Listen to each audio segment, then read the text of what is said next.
Hello student, स्वागत है आप सभी का इंग्लिश दुनिया के इस यूट्यूब चैनल पर।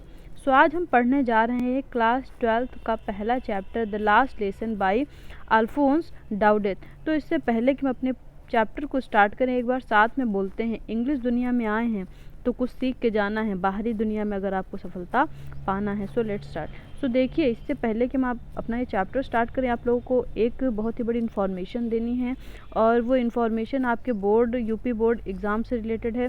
तो ये इन्फॉर्मेशन हम आपको देंगे वीडियो के एंड में, तो आप लोग वीडियो के एंड तक बने रहिए। तो चलिए स्टार्ट करते हैं। I started for school very let that morning. अब यहाँ पे जो लड़का है वो कह रहा है कि मैंने उस दिन स्कूल के लिए बहुत ही देर से चलना स्टार्ट किया that morning, and I was in great dread of scolding. और मुझे बहुत ही ज़्यादा डर था कि मुझे स्कूल पहुँचते ही डांट पड़ेगी, specially because M Hamel had said. और उसका कारण ये था कि जो एम हैमल हैं यानी कि उनके जो टीचर हैं, that he would question us on participles. तो उन्होंने कहा था कि वो पार्टिसिपल्स के ऊपर क्वेश्चन पूछेंगे, ठीक है। And I did not know the first word about them. और मुझे पार्टिसिपल का पहला अक्षर भी नहीं पता।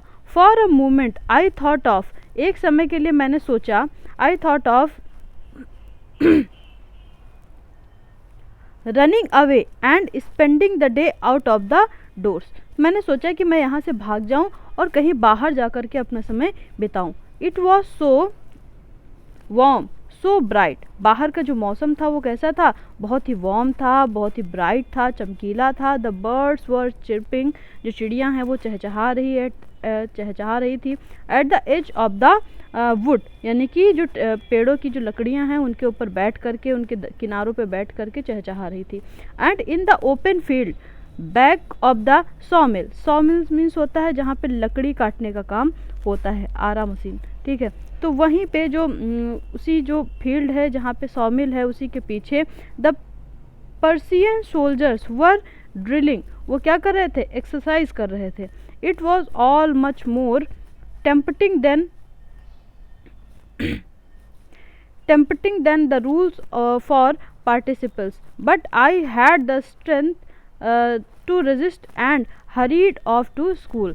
तो ये सारी चीज़ें मुझे अपनी ओर खींच रही थी, लेकिन मुझे स्कूल जाने की जल्दबाजी थी और मैंने उन सभी चीज़ों से अपना ध्यान हटाया। When I passed the town hall, जब मैं टाउन हॉल के पास से गुजरा, there was a crowd in front of the bulletin board। तो वहीं पे एक बुलेटिन बोर्ड लगा हुआ था जहाँ पे कई तरह की न्यूज़ पब्लिश होती हैं। तो उस बुलेटिन बोर्ड के बाहर बहुत ज़्यादा भीड़ थी। क्राउड मीन्स यानी कि भीड़ होना, तो वहाँ पर काफ़ी भीड़ थी। For the last 2 years all our bad news had come from there।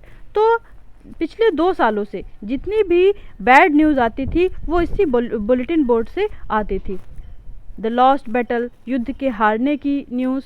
The draft, the orders of the commanding officers, commanding officers के जो नए नए ऑर्डर्स होते थे वो भी यहीं से सुनने को मिलते थे। And I thought to myself without stopping what can be matter now. तो मैंने सोचा कि मैं बिल्कुल भी ध्यान नहीं देता हूँ कि यहाँ क्या चल रहा है, और मैं बिना रुके, क्योंकि पहले से मुझे देर हो रही थी स्कूल के लिए, तो मैं अपने स्कूल के लिए चलता हूँ। तो ये आगे बढ़ते हैं। Then as I hurried by as fast as I could. तो जब मैं चल रहा था, जितनी तेज़ी से मैं चल सकता था उतनी तेज़ी से चलने का प्रयास कर रहा था। ब्लैक स्मिथ वॉचर वो वॉज देयर। तो वहाँ पे एक ब्लैक स्मिथ था, वो was there with his apprentice, और उसके साथ में उसका अप्रेंटिस था। अप्रेंटिस मीन्स वो व्यक्ति होते हैं जो नया नया काम सीखते हैं, तो वो भी उनके साथ में था। रीडिंग द बुलेटिन, ये सभी लोग बुलेटिन पढ़ रहे थे। कॉल्ड आफ्टर मी, और मुझे बुलाते हैं। डोंट गो सो फास्ट, इतनी तेज़ी से मत जाओ। बब, बब एक तरह का सिम्बॉलिकली जब हम किसी को पेट नेम प्यार से बोलते हैं बब, तो वही वो उसको बब कह करके बुलाते हैं। You will get to your school in plenty of time, थोड़ी समय में तुम अपने स्कूल पहुंच जाओगे, इतनी तेज़ी से मत चलो।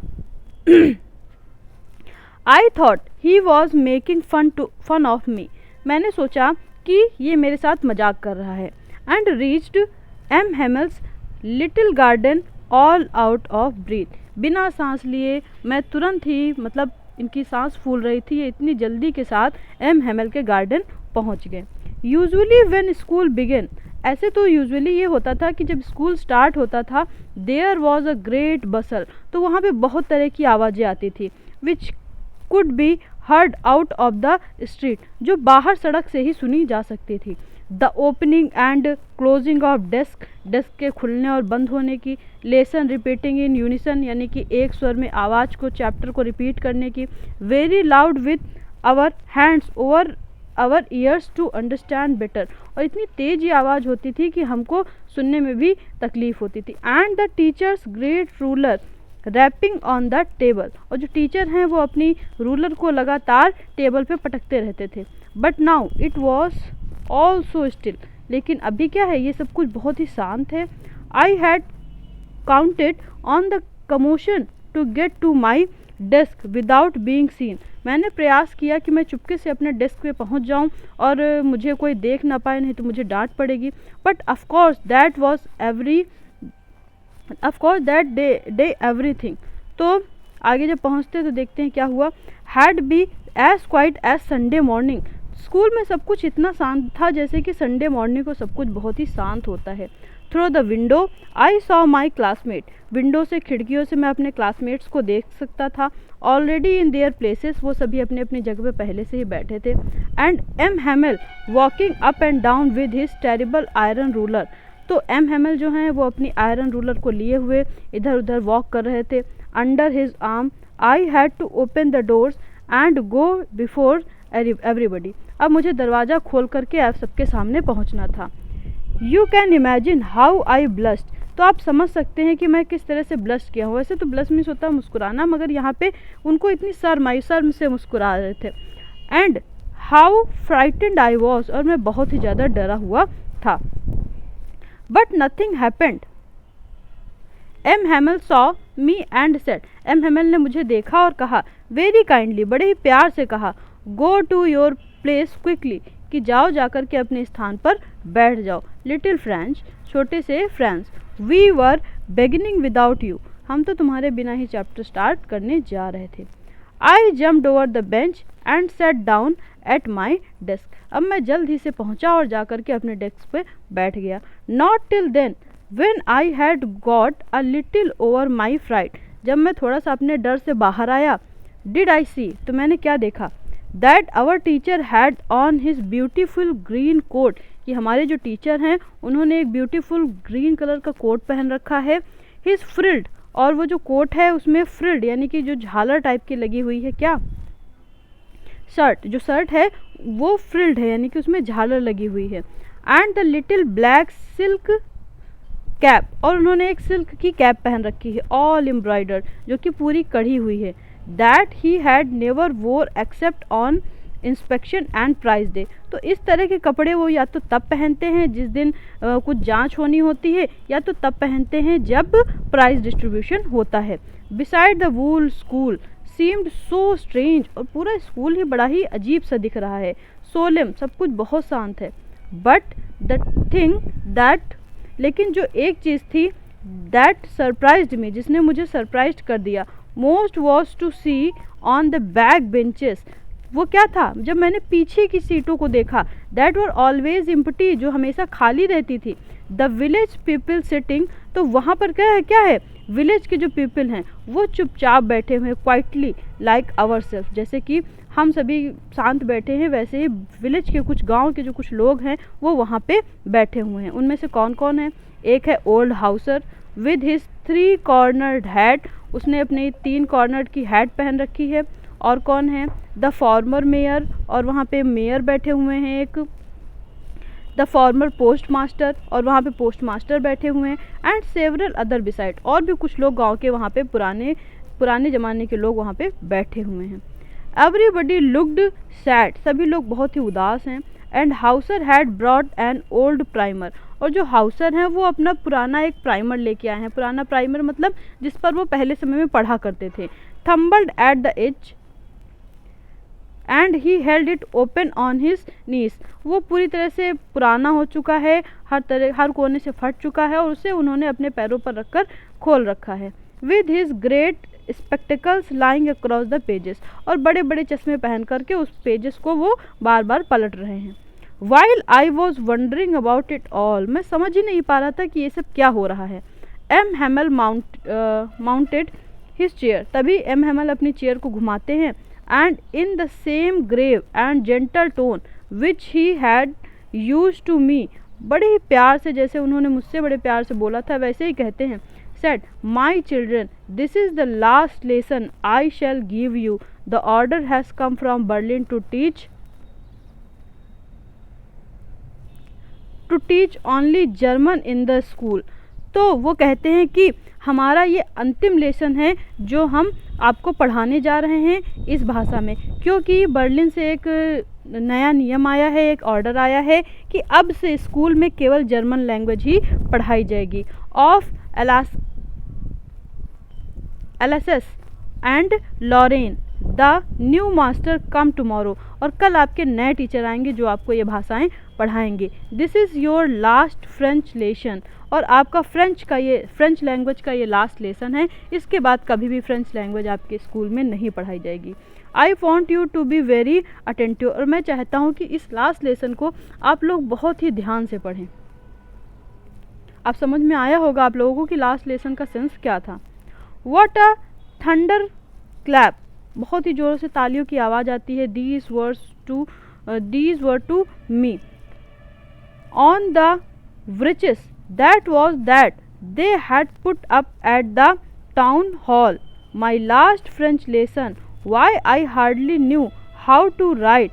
I should never learn any more. I must stop there.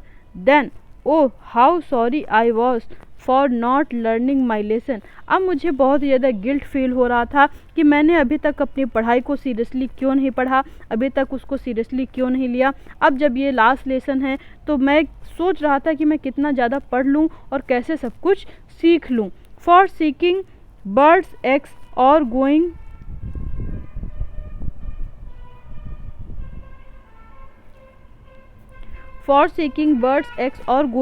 sliding on the Saar. My books that had seemed such a nonsense a while ago. मेरी जो किताबें हैं जो कुछ समय के लिए पहले मुझे बिल्कुल बेकार लगती थी, so heavy to carry, मुझे बोझ लगती थी।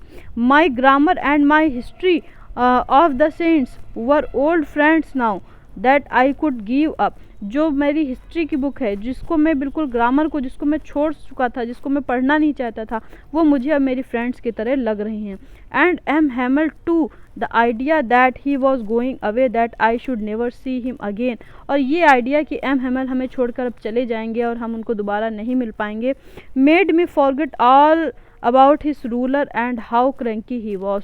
तो ये इस ख्याल से ही मेरे अंदर से ये वो सारी चीज़ें, वो जो डर था रूलर का, वो सब निकल चुका है, और उनके गुस्से का बस मुझे इतना ही याद आ रहा है कि अब वो मेरे साथ हमें यहाँ पे नहीं पढ़ाएंगे। तो यहाँ तक कि आपका ये पार्ट 1 रहा। पार्ट 2 आपको कल मिल जाएगा, तो पार्ट 2 के लिए हमारे चैनल पे विज़िट करिए, और अगर आपने अभी तक मेरे चैनल को लाइक शेयर और सब्सक्राइब नहीं किया है तो वो कर दीजिए। और हमने आप लोगों को प्रॉमिस किया था कि बोर्ड से रिलेटेड एक बहुत ही बड़ी न्यूज़ देनी है आपको चैप्टर के एंड में। तो वो न्यूज़ ये है कि आप लोगों के हाफ ईयरली एग्ज़ाम जो हैं वो बोर्ड की तरफ से नोटिस आया है कि आपके हाफ ईयरली एग्ज़ाम कंपलसरी होंगे, और वो जो एग्ज़ाम्स होंगे उनकी कॉपियाँ जो है आपके विद्यालय में ही चेक होंगी। और बोर्ड की जो एग्ज़ाम्स है वो 99.99% ये न्यूज़ आ रही है कि 22 तारीख से होने सुनिश्चित कराए जाएंगे। तो ये मान के चलिए आप लोग के लास्ट मार्च में एग्ज़ाम होने हैं, आप लोग उसके हिसाब से अपनी तैयारी को करते रहिए। बहुत ही कम समय बचा हुआ है आप लोगों के पास, आप लोग जितना जल्दी से जल्दी हो सके अपने बोर्ड के कोर्स को कंप्लीट करिए। सो थैंक यू स्टूडेंट, और हमारे चैनल को लाइक शेयर और सब्सक्राइब करते रहिए ताकि हम आपको ऐसे ही और वीडियोज़ को प्रोवाइड करा सकें। So thank you.